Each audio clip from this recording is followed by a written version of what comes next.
Let's turn now to the Vice Chair of the Senate Intelligence Committee, Senator Saxby Chambliss, and Senator Patty Murray, a member of the Senate Democratic leadership. Thanks to you both for joining us. And Senator Chambliss, let me begin with you as Vice Chair of the Senate Intelligence Committee. When did you first find out about this investigation of General Petraeus, and what were you told?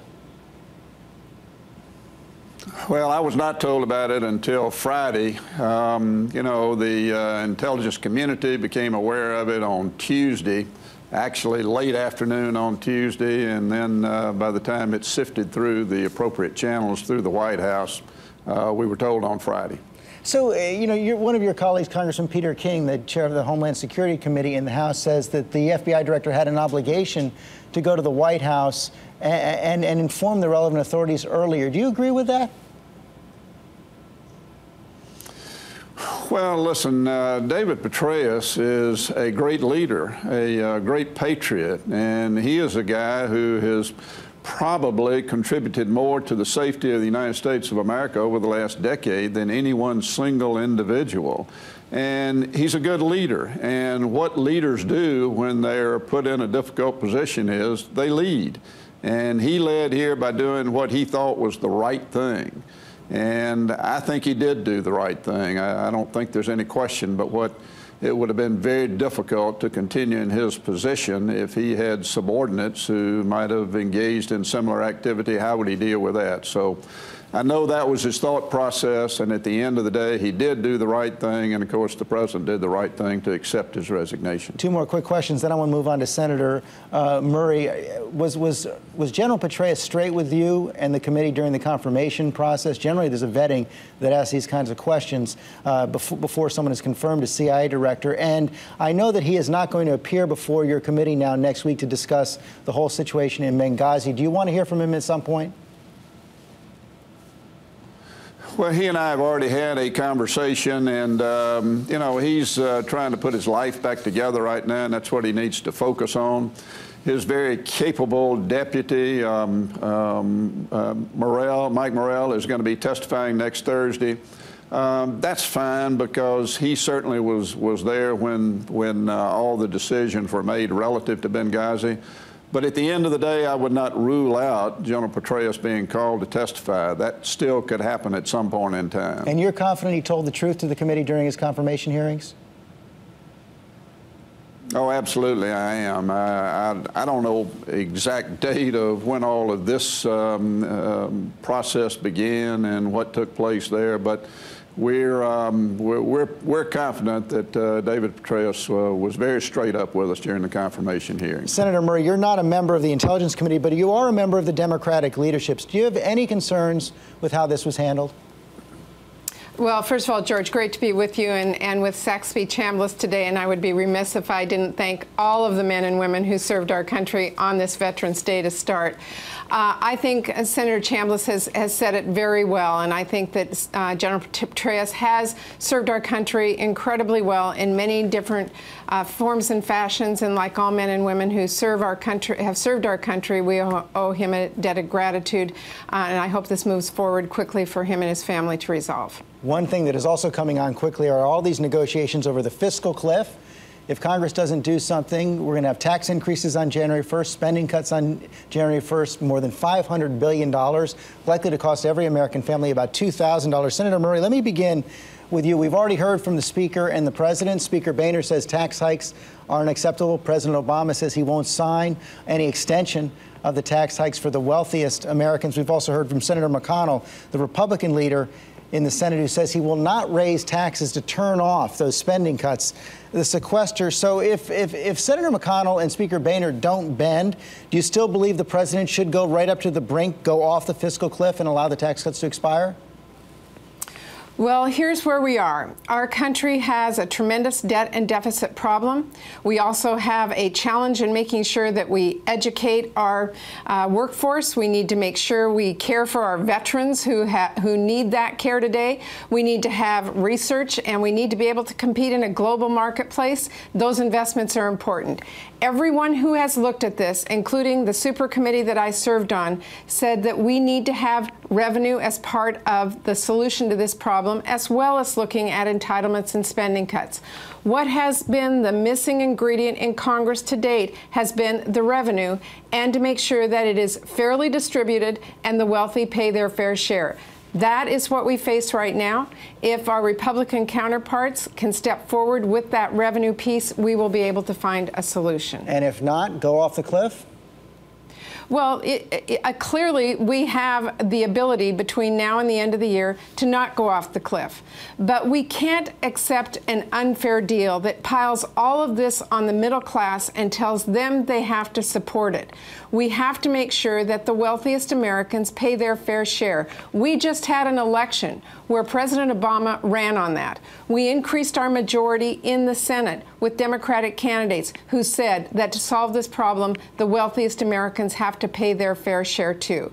So if the Republicans will not agree with that, we will reach a point at the end of this year where all the tax cuts expire, and we'll start over next year, and whatever we do will be a tax cut for whatever package we put together. And that may be the way to get past this. And Senator Chambliss, you said there could be riots in the streets if this isn't done right. So what is the right way to do this? You just heard Senator Murray say that a defining principle for the Democrats, the president has said exactly the same thing, is that the wealthier are going to have to pay more.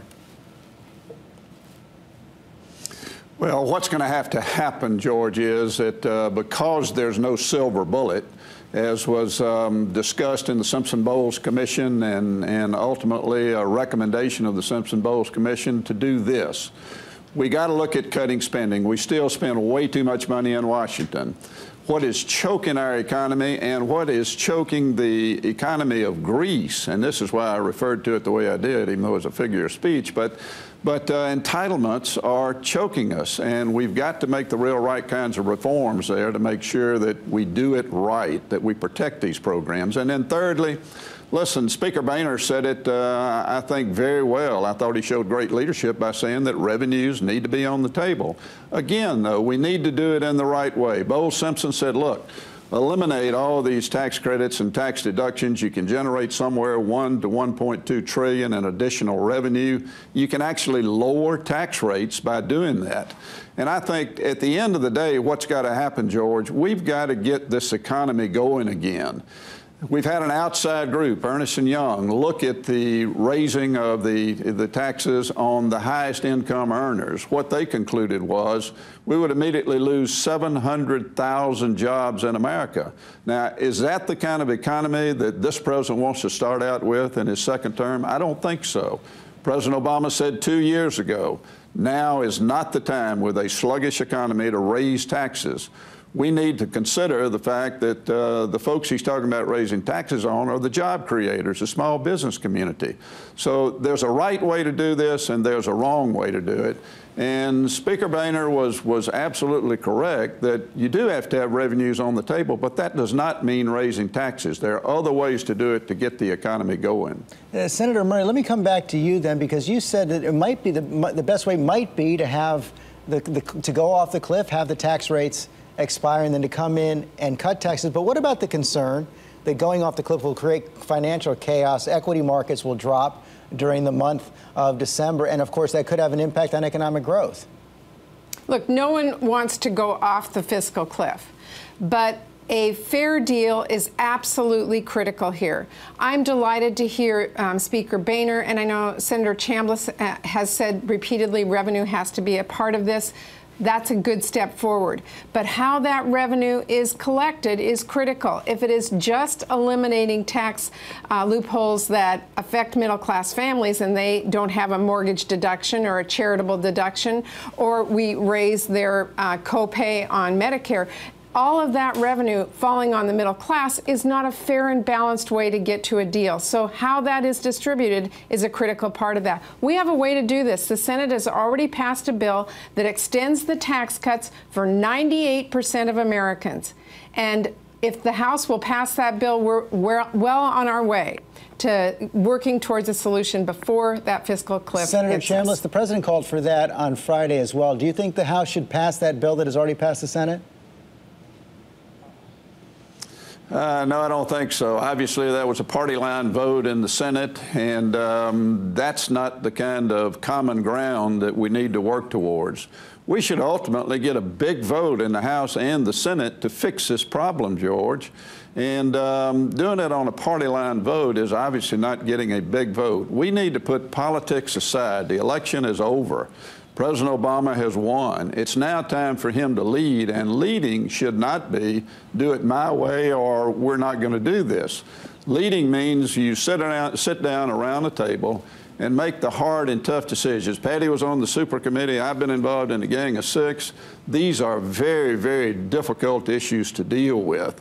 And ultimately, it's going to boil down to reforming entitlements and revenues. And I assure you, if we don't put politics aside, then we're not going to solve it. So it's imperative that we look at it at the right way now. Bottom line for each of you, Senator Murray, Senator Chambliss, Senator Murray, you go first. Does this get done by December 31st?